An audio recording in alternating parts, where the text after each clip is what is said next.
Soy el profesor Raúl Arana. Vamos a enfocar 3 temas: compras, ventas, IVAs.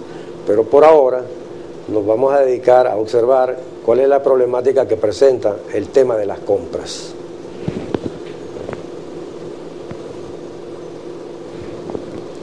Bien, para comenzar a hablar sobre este tema, lo primero que tenemos que ubicarnos es que estas operaciones están basadas o documentadas en un documento llamado factura.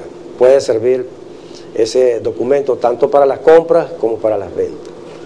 Este documento puede tener diversas formas, diversos aspectos, diversos diseños, pero siempre deben ellos de observar todas las indicaciones que sobre la ley al respecto tiene sobre el diseño de factura. Tenemos una providencia, el decreto 591, que dice que el objeto es establecer las normas que rigen la emisión de facturas, órdenes de entrega o guías de despacho, notas de débito y notas de crédito. Pueden ver ahí en la imagen que ese es un modelo de factura, uno de tantos. No quiere decir que sea el único, el exclusivo. Ustedes pueden observar que tiene algunas características que deben de presentar todos los documentos, como es el número de control y es el número de factura.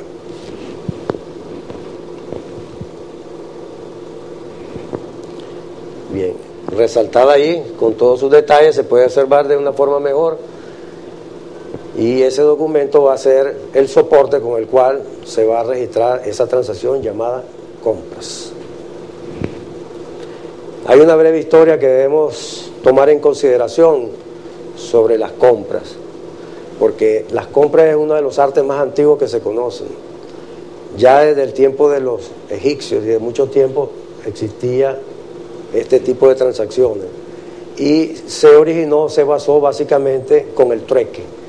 Al originarse el trueque, inmediatamente comenzó a desarrollarse lo que conocemos hoy actualmente como compras y ventas. Sin embargo, hoy día, en la actualidad, compra ha evolucionado de tal manera que tiene muchos conceptos, y en las empresas muchos departamentos están involucrados en esa actividad.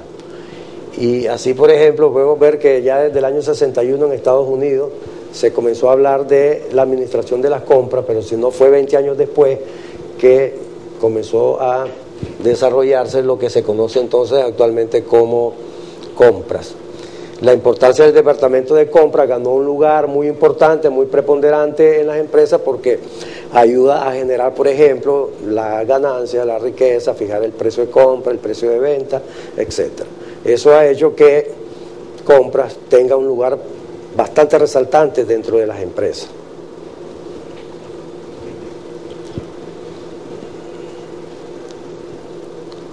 Bien, las compras tienen una función, y a medida que se han ido desarrollando, se puede observar que las compras significa adquirir bienes y servicios que la empresa tiene, que necesita garantizando el abastecimiento de las cantidades necesarias y el momento preciso y en las mejores condiciones posibles de calidad y precio.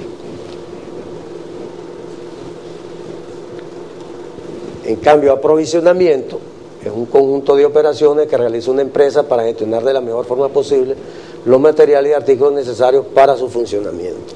Entonces, la diferencia está en que aprovisionamiento implica comprar, manejar el stock, y es más amplio que las compras, incluye el aprovisionamiento, incluye la actividad de compra. Entonces, las definiciones, hay muchas clases de definiciones. Podemos comenzar, por ejemplo, diciendo que compras proviene del latín comparare o cotejar, y que se traduce como adquirir algo por dinero. En cambio, cuando vemos la definición de adquisición, que proviene del latín acquisitio, significa acción de adquirir. Por lo tanto, comprar puede considerarse como sinónimo de adquisición. Ahora, tradicionalmente se dice que comprar es la función responsable de efectuar todas las compras requeridas por una empresa en el momento oportuno. Por otro lado, asimismo, las compras son operaciones que se realizan para satisfacer una determinada necesidad. Diversos autores manejan estos conceptos, estas definiciones, pero hay uno que resalta, porque según Mitchell, Michel Calimieri, le dice que las compras se definen como las operaciones que se propone suministrar en las mejores condiciones posibles a los distintos sectores de la empresa los materiales como materias primas, productos semiacabados, accesorios, bienes de consumo, maquinaria, servicios, etcétera, que son necesarios para alcanzar los objetivos de la empresa. Vemos allí un pequeño flujograma sobre lo que significa el proceso de las compras. Está dividido en tres partes: un departamento solicitante, un departamento de compras propiamente dicho y un departamento de Contraloría, que es el que le da el visto final. Ahí arrancamos entonces que el departamento solicitante va a originar una requisición, la cual va a ser enviada al departamento de compras. Si cumple con las condiciones, se le da curso al proceso, de lo contrario se devuelve al departamento solicitante. En el caso de que sí cumpla con las normas, se va a archivar y se le enviar una copia al departamento solicitante, que lo va a sellar y lo va a archivar. Una vez que se le ha dado el curso, se le ha aprobado la requisición, entonces se va a enviar al comprador, a la persona que se va a encargar de conseguir mínimo 3 cotizaciones. En el sector privado, en el sector público debe de haber un proceso de licitación para la aprobación. En el caso del sector privado, esta persona encargada va a hacer la cotización, 3 requisiciones, y va a escoger una de ellas, la que mejor le favorezca los intereses de la empresa. Lo va a enviar a la Contraloría para que ahí le consideren si está de acuerdo con las normas de la empresa. En el caso que no esté correcto, lo devuelve, pero en el caso que esté correcto, se autoriza y entonces se hace el pedido. Una vez que se devuelve por no estar correcto, puede volverse en el departamento de compras de revisarse cuáles fueron las fallas, y una vez corregida, subsanada, se aprueba y entonces se efectuaría el pedido. Bien, las compras tienen una gran relación entre la administración y los inventarios, porque comprar significa adquirir algo para la empresa.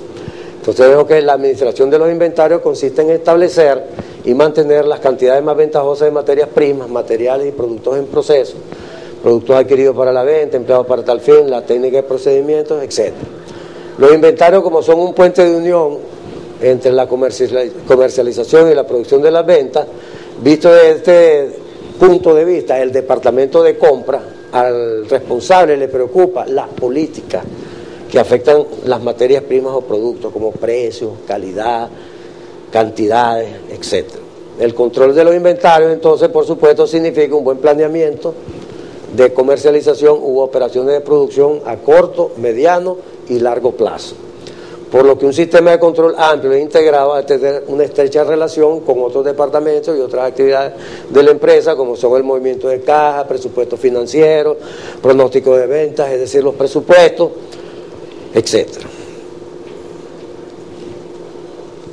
Bien, para determinar lo que este departamento de compras adquiere, se divide en lo que se conoce o se le llama inventario, y podemos observar que hay muchas clases de inventario. Por ejemplo, los suministros. Los suministros son aquellas materias necesarias para la actividad principal de la empresa, pero no indispensables. Tenemos las materias primas, que sí son productos necesarios, van involucrados directamente en el producto. También tenemos los productos en proceso, que ya son productos, materias primas semi-elaboradas, semi-acabadas, no tienen el 100% de terminación, pero están en proceso de elaboración. Bien, los materiales de producción son materiales que se le van a incorporar, material de trabajo, productos terminados, ya ese producto es las materias primas y su proceso implementado junto con su mano de obra y todo, ya el producto terminado. Las mercancías en tránsito, que son mercancías que se han adquirido pero que todavía no han llegado, tienen un proceso de tiempo para llegar a la empresa. Las mercancías en consignación, que son mercancías que se han vendido pero que se tienen en otros almacenes, en otros distribuidores, pero que no hemos perdido el control, la posesión. La empresa sigue teniendo el derecho de propiedad sobre esos bienes. Y las mercancías en depósito son a veces algunos inventarios que se dan en garantía por préstamos que se solicitan en los bancos, que también se le conoce como mercancías pignoradas. Y además existen artículos obsoletos, pasados de moda, etcétera, y mercancías adquiridas para la venta. En este caso no hay proceso de producción, no hay materia prima ni nada, sino que ya los productos son comprados directamente ya elaborados, listos para su venta. Bien, para el control entonces de los inventarios nosotros tenemos 4 métodos. Tenemos el método histórico, el PEC, que significa primeras entradas, primera en salir, o FIFO en inglés, First In, First Off. Tenemos los promedios y tenemos el web, últimas entradas, primera en salir, en inglés LIFO, Last In, First Off. Bien, para la evaluación de los inventarios entonces tenemos esos 4 métodos principales. Vamos a observar el método histórico, vamos a tratar de exponer lo que implica el método de control histórico. Mediante este método los inventarios se evalúan al costo u origen de adquisición y por lo general se usan palabras clave. Ahí tenemos el ejemplo de esa palabra, murciélago. Y si nosotros tenemos comparado esas letras con los dígitos 0, 1, 2 hasta el 9, en el momento que nosotros vamos a asignar una clave, tenemos que tomar en cuenta las letras y los números. Por ejemplo, un artículo que esté marcado con un precio de 87.689,12 bolívares, en este caso significa que, por ejemplo, va a estar asociado con una palabra, en este caso 8, contamos las letras, 0 es M, 1 U, y así vamos, 0, 1, 2, 3, 4, 5, 6, 7, 8, llegamos a la G. Entonces G significa que es el 8, donde comienza los 87.000. Igualmente el 7 sería entonces 0M, y así, 0, 1, 2, comenzamos 0, 1, 2, 3, 4, 5, 6, 7, y vemos que es la A. Y la A, entonces, tiene el valor de 7. De esa manera es que se va construyendo el precio. Esto sirve también, sobre todo, en empresas que tienen inventario, venden mucho al detal, y nos adelantamos un poquito, por favor. No. Bien, entonces en este caso, por ejemplo, podemos ver que para poder hacer el negocio, porque muchas veces el precio no puede ser fijo, se va a identificar el precio con una letra, con unas letras, y entonces así la persona que está vendiendo podría hacer una rebaja, un descuento sin llegar a hacerlo demasiado. Ese es el caso, por ejemplo, que tenemos ahí el ejemplo de 8.375. Le aplicamos lo mismo, él tenía asociado ERAO, MM, y allá tenemos los dígitos. E sería 0, 1, 2, 3, 4, 5, la letra 5, E. Y entonces en realidad el precio sería 5.271, porque tenemos que ir sustituyendo cada una de esas letras por los dígitos que le corresponden en el orden. Entonces un producto que esté marcado con 8.375 y con las letras ERAO, MM en realidad vale 5.271.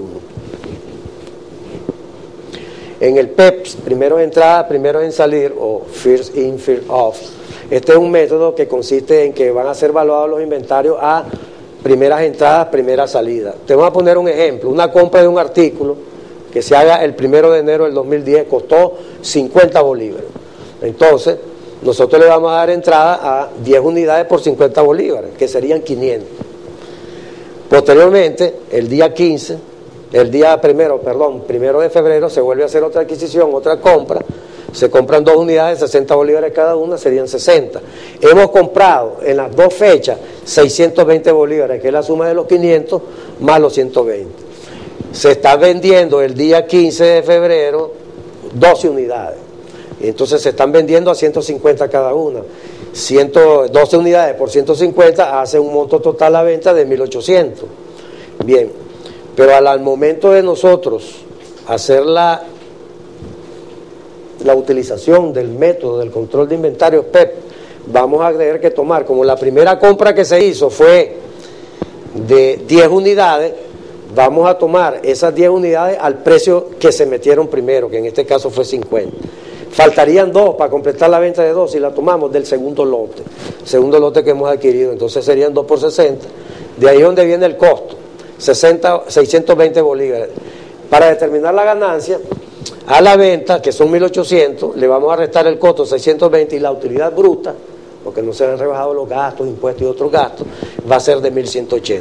Entonces el método consiste, el método PEPS, que a medida que se va comprando, las unidades se van valorando a ese precio, y a medida que se van vendiendo, el precio más antiguo, que es el primero que se compró, es el que va a ir saliendo.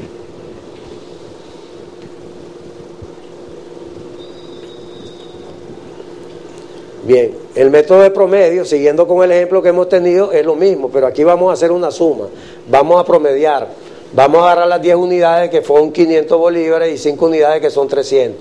En total son 15 unidades, son 800, pero como 800 unidades, bolívares entre 15 unidades costaron 53,33 cada una, cuando hacemos la venta, las 12 unidades las vamos a multiplicar por el costo unitario, 53,33, y nos da un total de costo de 639,96. La venta, el mismo ejemplo, se vendieron las unidades a 150, hace un total de 1.800, el costo en este caso cambió porque el método es el método promedio, da 639,96, efectuamos la resta y volvemos entonces a determinar la utilidad, en este caso es una nueva utilidad bruta de 1.160,04, que es diferente al método anterior. Bien, tenemos entonces el método WEPS, o Last In First Off. Aquí es al contrario, parecido al método P, pero al contrario. Vamos a darle salida a las unidades al primer precio, al más reciente precio con el que hemos ingresado las compras.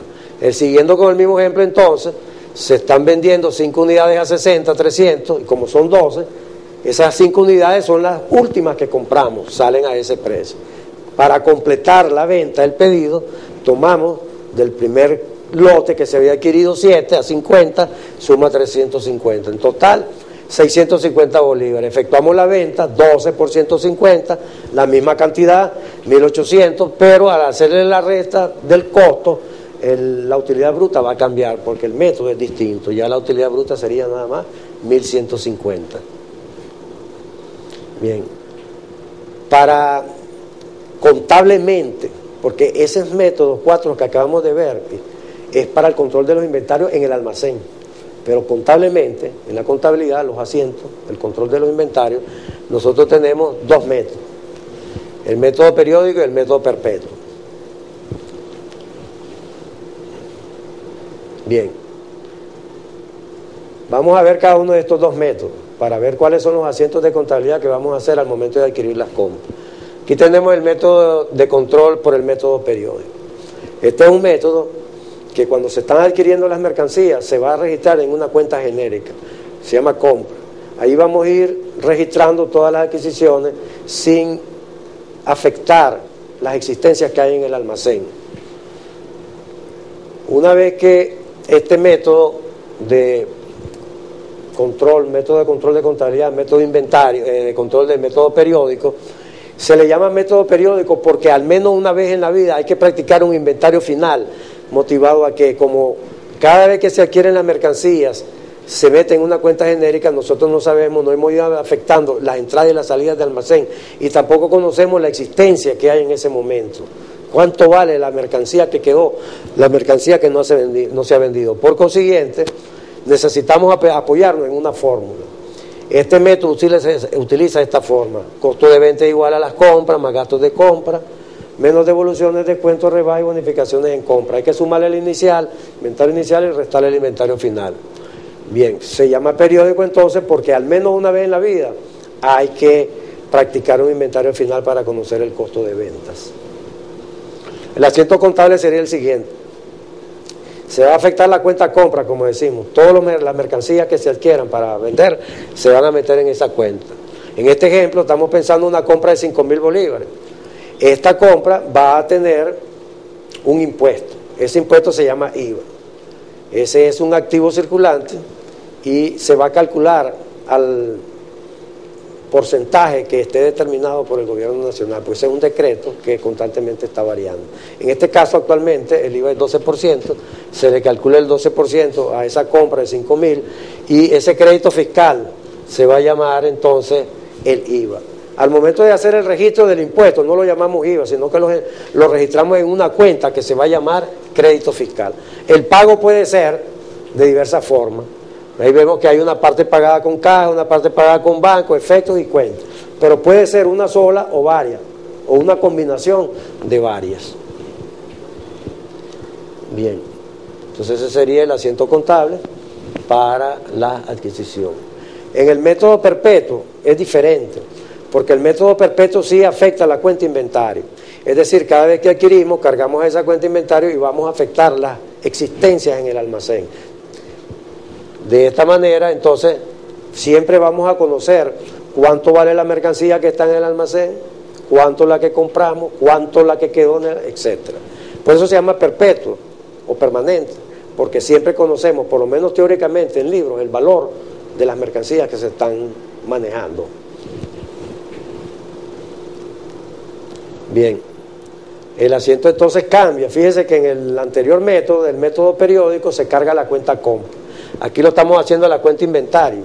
Lo demás es igual, no va a variar. El IVA es 12% de la misma factura, de los 5.000, pero donde vamos a registrar la mercancía no va a ser en la cuenta genérica, compra, sino en la cuenta específica, inventario. Modifica las entradas de mercancías. Bien, hemos concluido entonces con el tema de compra. Muchas gracias por su atención y los invitamos a que nos sigan en las siguientes oportunidades con el tema de ventas y el tema de IVA.